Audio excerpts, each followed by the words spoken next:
Obviously, he's been good for us so far when he's been playing, and he looks a really good player, and he's slotted in really well, and he runs a good ship out there, And I know Mads has been chomping at the bit to try and get out there and have a crack as well, Not only that, there's guys like Cooney and McGrath as well that are coming through really strong, and there's big years ahead for both those players as well, So we've got some real depth in our halfbacks, which is good to see, and.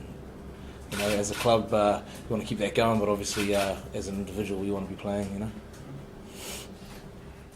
Yeah, well, there's been a little bit of a mixed bag as well, They've probably more due to last week, they'll be really disappointed with that, To have a win at home and to get a point away at Glasgow, they actually weren't looking too bad until last week.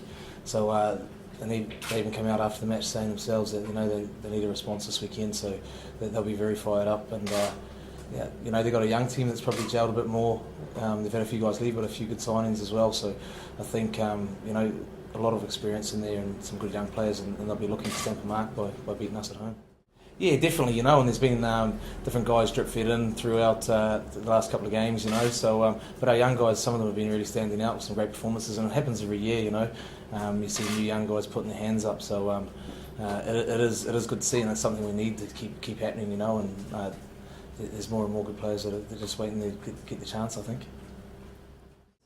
Yeah, there's a lot of it's just we've had the last few years we've been used to Joe, and so we've had to take in more information maybe than other teams, and just a change in the last couple of weeks about how we're going about playing different patterns and things like this, So we've got our grips on it, but we've just got to show that it might not look like that in the game sometimes, but it's little individual areas that are letting us down. It's nothing to do with patterns and all that sort of stuff, and Matt's fitted in. He stamped his mark really early, and we all know where we're supposed to be and what we're supposed to do.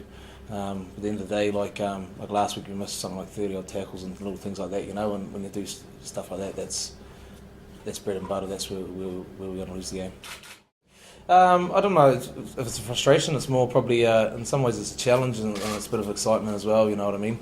And other years, Joe's always changed things up at the start of the season as well to keep guys fresh and to keep guys' minds active, So that's the way they've got to go as coaches. I think, and as players, we need to be challenged, and it's all how we adapt to that, And obviously, going by the first game and a half, you probably thought we were adapting really well, But it's just the last game and a half hasn't gone as well, I guess. So it's just a continual evolvement, I guess. And he's obviously got more in the pipeline for us that he keeps bringing to us week by week, and.